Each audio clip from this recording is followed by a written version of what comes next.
ayyamam ma'dudat, harinya sudah ditentukan Allah. 29 atau 30, tak ada puasa 28, tak ada puasa 31, hanya 29 atau 30. Ikuti saja, ati Allah wa ati'ur Rasul wa ulil amri. Majelis Ulama Indonesia. Ulil amri saya Muhammadiyah, ikuti ulama Muhammadiyah. Ulil amri saya Nahdlatul Ulama, ikuti para kiai Bahsul Masail Nahdlatul Ulama. Ulama saya Matlaul Anwar, ikuti ulama. Ulama saya Al-Wasliyah, ikuti ulama. Ulama saya Perti Tarbiyah Islamiyah, semuanya Ahlus Sunnah wal Jamaah. Harinya sudah ditentukan, tak bisa digeser-geser. Faman kana minkum maridan, siapa yang sakit, au ala safarin, musafir, sakitnya memang betul-betul sakit. Jangan minta surat kedokteran dari puskesmas, Pak dokter buatkan aku sakit. Dibuatkannya lah. Setiap ditanya bininya, abang tak puasa? Abang udah dapat surat puskesmasnya 30 hari. Bukan itu. Makanya di awal ayatnya tadi, la'allakum tattaqun. Atasan bisa kau tipu, tapi Allah Ta'ala masa kau tipu juga? La'allakum tattaqun kan di pangkalnya tadi. Siapa yang sakit, au ala safarin, musafir. Musafir jaraknya jarak qasar salat. Ada yang bilang 82 kilo, ada yang bilang 85 kilo. Dalam Al-Fiqhul Islami wa Adillatuh 88 kilo. Saya pakai 88, sekian, lengkapkan aja 90. Kalau payah ngingatnya, ingat aja Wali Songo, siji loro telu papat lima enam pitu wolu songo, 90 kilometer. Tapi saya tak menyalahkan yang 82, 83, 84, 85, 87. Silakan pakai pendapat selama masih ada pendapat ulama. Siapa yang musafir, fa'iddatum min ayyamin ukhar, boleh diganti di hari yang lain. Seandainya saya tausiah kemari bulan puasa, bolehkah saya minum pagi ini? Nampaknya jamaah tak membolehkan nih. Minum saya pagi ini, boleh. Kenapa? Saya dari Pekanbaru. Dari Pekanbaru ke Batam berapa kilo itu? Tanya Google. Lewat 100 kilo. Dari Batam ke Bintan tak sampai 89 km. Ustadz dari mana? Udah saya tanya kemarin. Berapakah jarak dari Batam ke Bintan? Udah dijawab Google, saya lupa kemarin. Tak sampai 89 km. Bagi yang sakit, bagi yang musafir, ganti di hari yang lain. Bagaimana kalau sakitnya tak sehat-sehat Pak Ustadz? Syawal sakit, Zulqa'dah makin sakit, Zulhijjah ICU, Muharram innalillah, maka dia tidak mengqadha tapi dibayarkan fidyah. Bagaimana kalau sakitnya sakit akut yang tak sembuh-sembuh, mah akut, diabetes akut, jantung koroner akut, kata dokter tak sehat-sehat. Pak, kami udah cek bapak, nampaknya bapak ini tak sehat-sehat, sampai mati tak sehat Pak. Maka mereka ini juga boleh membayar fidyah. Datang bapak-bapak, badannya berotot, kumisnya melintang, pakai seragam mendekati saya. Ustadz Somad, saya tak bisa puasa. Badan tegap, apa bapak tak puasa? Buah pinggang saya sudah dicopot 1 di Malaka Pak Ustadz. Kata dokter, bapak jangan puasa. Kalau bapak puasa, mimdate mata ya bawati, mati. Kalau udah begitu kata dokter, dokternya amanah, bapak membayar fidyah. Tapi bapak tak ada kong kali kong sama dokter itu kan? Tidak Pak Ustadz. Kan dia berkijip mata, dokter bilang aku sakit ya. Kata dokter itu, aku pun sakit juga. Nah, ganti di hari yang lain. Wa 'alal ladzina yutiqunahu, bagi yang tua renta 70 80, sakit akut tak sehat-sehat, orang yang tak sanggup berpuasa, fidyatun ta'amu miskin, membayar fidyah. Berapa bayar fidyahnya Pak Ustadz? Tahun ini tanya Pak Kemenak, tanya Pak Kua, tanya Pak Kepala Kantor Kementerian Agama. Dulu satu harinya 50.000. Makan pagi, makan siang, makan malam satu porsi. Jadi yang tak bisa puasa sebulan, 50.000 kali 30 sama dengan 1,5 juta. Almarhumah mak saya umurnya 70-71. Meninggal 2019. Saya serumah menjaga dia 11 tahun. Dari 2008 ke 2019. Mak sanggup tak berpuasa? Tak tinggal puasa Senin Kamisku. Bukan macam kau. Meninggal hari Senin 18 Maret 2019 habis makan sahur sedang puasa. Tapi kita sebagai anak wajib bertanya. Kalau mak tak sanggup berpuasa, aku bayarkan fidyah. Aku sanggup. Dia puasa. Tapi kalau ada mak kita, ayah kita tak sanggup berpuasa, maka bayarkan fidyah. Jangan sampai mak ayah datang ke rumah. Bisa aku pinjam duit kau nak 50.000, aku mau bayar fidyah hari ini. Tunggu ya mak, aku tanya biniku dulu. Ini namanya surga di bawah tapak kaki. Ini orang-orang yang takut ke bini macam begini, ini tidak kena azab kubur kalau mati. Pas mau diazab malaikat, kata malaikat, yang ini tak usah kita azab. Kenapa? Ini udah azab betul di dunia ini. Kan parah itu. Emaknya yang melahirkan dia, ayahnya membesarkan dia, tak berganti baju hari raya mereka. Pas di hari tuanya minta fidyah. Mestinya kita yang bertanya, ya mak, kalau kalian tak sanggup puasa, ku bayarkan fidyah. Begitu anak-anak muda ini berbakti pada orang tua. Ini yang ku ceramah ini kalian yang muda-muda nih. Kalau yang bapak yang tua ini udah meninggal semua orang tuanya. Kita nih yang berbakti kepada orang tua. Mudah-mudahan semua anak-anak muda ini berbakti pada orang tua insyaallah. Amin. Faman tatawwa'a khairan fahuwa khairul lah. Siapa yang beramal sunat, maka itu lebih baik bagi dia. Dulu pilihan. Siapa yang mau puasa-puasa, siapa yang mau bayar fidyah-fidyah. Lalu kemudian turun mansukh ayatnya, maka tidak boleh membayar fidyah. Wajib puasa bagi yang mampu, bagi yang tak mampu baru membayar fidyah. Wa antasumu khairul lakum. Berpuasa lebih baik bagi kamu. Bertamulah saya ke rumah jamaah. Sampai di rumah jamaah dikasihnya kertas. Ustaz Somad baca kertas nih. Kertas dari Amerika. Namanya apa namanya itu? Fasting terapi. Fasting tak makan tak minum. Kata orang Amerika, badan kita ini penuh racun. Makan apel dibelah, apelnya tak berulat. Makan jambu dibelah, jambu berulat. Kenapa jambu berulat, apel tak berulat? Dijawab sama anak-anak, karena ulat tak bisa membeli apel. Jambu berulat, apel tak berulat. Kenapa apel tak berulat?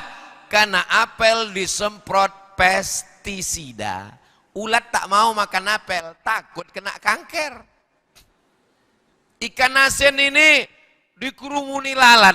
Ikan asin ini tak ada lalat mau hinggap. Kenapa? Lalat tahu ikan asin ini kena formalin. Kadang lebih cerdas pula lalat itu dari kita lagi. Kita habis makan sama formalin, maka cepat mati kena formalin. Makan ikan asin, formalin, bahan kimia. Makan apel, pestisida, kimia. Padi kenapa tumbuh tak dimakan wereng, semprot, kimia. Masuk ke dalam badan, pengawet, makanan instan, kimia. Masuk ke dalam badan, menggumpal jadi molekul-molekul dalam darah. Menggumpal jadi cancer. Tulisannya C-A-N-C-E-R. Orang baras menyebutnya cancer. Orang kita, kok kenapa? Kanker. Bagaimana cara menyembuhkannya? Tak ada obatnya, kemo, tak mempan. Ternyata orang barat menemukan obatnya, racun yang dalam badan dimakan oleh badan sendiri dengan cara jangan kasih dia makan. Begitu saya baca, tahan makan 8 hari sebulan. Allahu Akbar. Nabi kami sudah mengajarkan itu, jangan makan 8 hari sebulan. Senin, Kamis, Senin, Kamis, Senin, Kamis, Senin, Kamis. Kamu berpuasa lebih baik. Ternyata kalau kita puasa 30 hari dalam sebulan, setahun 30 hari, menumbuhkan sel-sel baru sehingga badan fresh dan sehat. Siapa yang membawa ajaran ini? Nabi Muhammad SAW. Datangnya dari mana? Dari Allah. Yasin wal Qur'anil Hakim innaka laminal mursalin ala siratim mustaqim tanzilal. Datang dari Allah Subhanahu wa taala. Itulah mengapa orang yang puasa Ramadan, dia keluar dari Ramadan macam bayi yang keluar dari perut ibunya. Kenapa orang berpuasa itu disebut macam bayi? Karena tumbuh sel-sel baru dalam tubuhnya. Ini tak bisa saya jelaskan menurut medis. Nanti kalau saya jelaskan menurut medis, didengar sama dokter. Kata dokter, nampaknya lebih hebat pula Ustadz ini dari dokter lagi. Man takallama fi ghairi fannihi atabil ajaib. Siapa yang bicara bukan pada bidangnya, ngomongnya ajaib-ajaib. In kuntum ta'lamun. Kalau kamu tahu, maka kamu pasti berpuasa.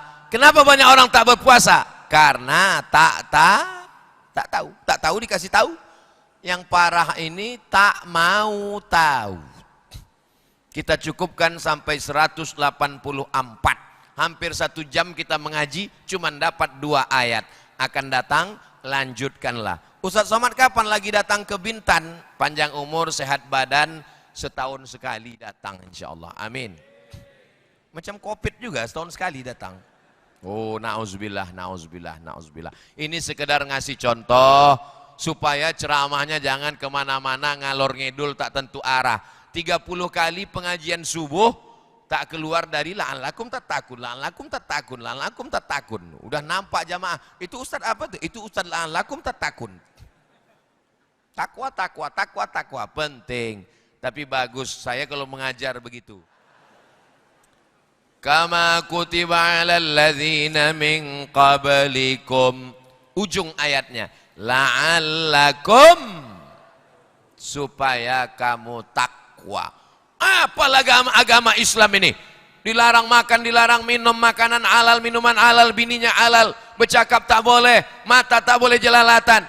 Itu ada tujuannya. Tujuan puasa dalam Islam, la'allakum, supaya kamu takut kepada Allah. Ini anak-anak muda nih, biker subuhan, paskas pasukan amal soleh, KNPI Komite Nasional Pemuda Indonesia, masuk ke dalam kamar mandi, toilet, kunci pintu, tutup semuanya, atas atap, bawah lantai, kanan kiri muka belakang dinding, tak ada kamera CCTV, tak ada ayah, tak ada emak, tak ada orang, tak ada siapapun. Mau anak-anak muda ini minum air bak? Tak mau. Walaupun nampaknya air bak itu macam cincau. Kenapa mereka tak mau minum? Itulah tujuan puasa. La'allakum takwa. Awal ayatnya dimulai dengan iman, ujungnya dimulai dengan takwa. Ya ayyuhalladzina amanu, ujungnya la'allakum. Itulah hubungan iman dan takwa. Iman pangkalnya, takwa ujungnya. Hubungan iman dengan takwa ini begini. Ada informasi dari Bapak Kapolsek bahwa ada razia di Bintan. Percaya bahwa ada razia, itu namanya iman. Bapak Ibu percaya ada razia? Itu berarti beriman kepada razia. Percaya ada razia, itu namanya iman, percaya. Karena percaya ada razia, maka sebelum berangkat dia pun pakai helm. Setelah pakai helm, yakinkan, klik. Ditengok lagi semua surat-surat STNK, BPKB, udah bayar pajak apa belum. Lalu ditengok pula semua motor, speedometernya jalan apa tidak, lampu sein kanan kiri, jangan sampai picit kanan belok ke kiri. Rem juga ditengok, sampai tutup pentil angin pun tengok. Karena ini kalau razia ini semua lengkap, itu tengok juga nanti.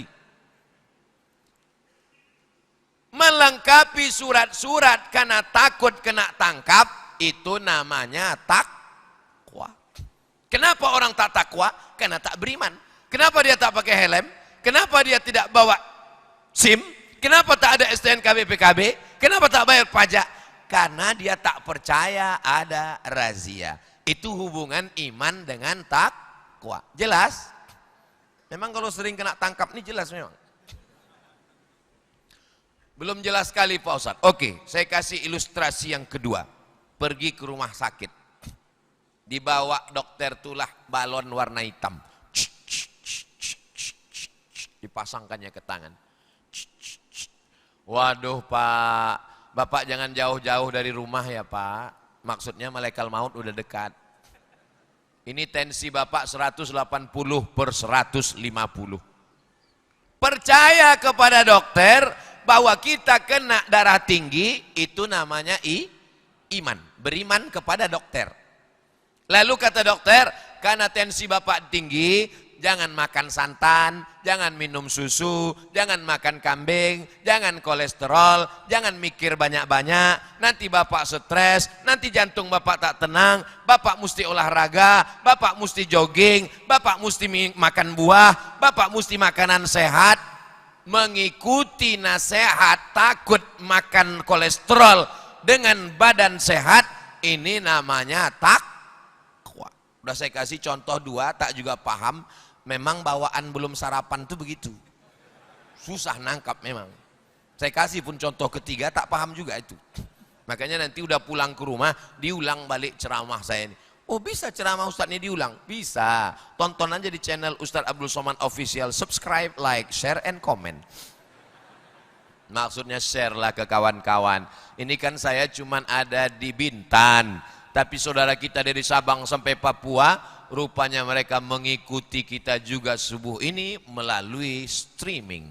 Nah, ini pula enaknya mengaji. Saudara kami yang ada di Sorong, yang ada di Kaimana, yang ada di Raja Ampat, yang ada di Banjarmasin, yang ada di kota terjauh di dunia, Ujung Pandang, mereka sekarang sudah jam 8. Papua jam 8 sekarang. Kita baru jam 6. 2 jam beda kita. Betapa luasnya Indonesia. Makanya mereka lebih dulu bangun, mereka lebih dulu sholat subuh. Dan mereka dulu juga lebih dulu masuk surga. Tapi jangan salah, kalau mereka tak puasa, lebih dulu juga masuk neraka. La'allakum tattaqun. Semua ibadah itu ada tujuannya. Sholat.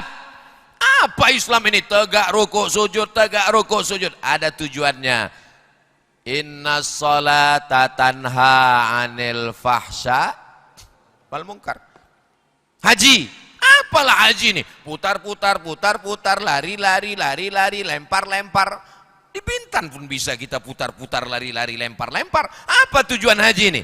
Fala rafasa, wala fusuqa, wala jidal. Fala rafasa, jangan penyakit seksual.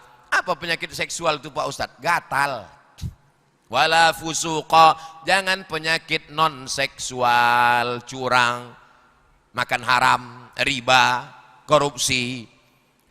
Wala jidal. Apa jidal itu? Lidah kasar, caci maki, sumpah serapah. Semua ibadah dalam Islam ini ada tujuannya. Kita lanjutkan ayat 184. Terus saya kalau mengajar begitu, subuh baca Quran, surat-surat pilihan, Al-Falaq, An-Nas, Kuliah, Wad-Du'a, Alam Nasrah, tadabbur ayat, sehingga ketika anak-anak kita paham dia. Imam kita baca Wad-Du'a wal-laili idza saja ma wadda'aka rabbuka wa ma qala, sehingga ayat-ayat yang pendek kita baca paham. Ayat ini pun nanti selalu dibacakan Ustaz. Ya ayyuhalladzina amanu kutiba alaikumus shiyam kama kutiba alal ladzina min qablikum la'allakum tattaqun ayyaman ma'dudat فمن كان منكم مريضا أو على سفر فعدة من أيام أخر وعلى الذين يطيقونه فدية طعام مسكين فمن تطوع خيرا فهو خير له وأن تصوموا خير لكم إن كنتم تعلمون شهر رمضان الذي أنزل فيه القرآن هدى للناس وبينات من الهدى والفرقان فمن شهد منكم الشهر فليصم ومن كان مريضا أو على سفر فعدة من أيام أخر يريد الله بكم اليسر ولا يريد بكم العسر ولتكملوا العدة ولتكبروا الله على ما هداكم ولعلكم تشكرون وإذا سألك عبادي عني فإني قريب أجيب دعوة الداعي إذا دعان فليستجيبوا لي وليؤمنوا بي لعلهم يرشدون. Yang belum punya Quran, beli Quran baru, dipakai untuk tadabbur ayat, khususkan bulan Ramadan untuk memperbanyak khatam Quran. Pas 6.15. Oh itu yang Ustaz tengok dari tadi ke atas. Iya, takkan saya nengok ibu-ibu. Saya menengok jam itu di bawah ibu itu ada jam. Terima kasih segala perhatian, mohon maaf segala kesilapan. Jangan kemana-mana, kita lanjutkan setelah yang satu ini. Tak ada, maksudnya habis ini balik lah boleh. Salat sunnah isyraq 2 rakaat. Usolli sunnatal isyraq raka'ataini lillahi ta'ala. Menangkap puyuh di Bukit Selasih. Thank you dan terima kasih. Assalamualaikum warahmatullahi wabarakatuh.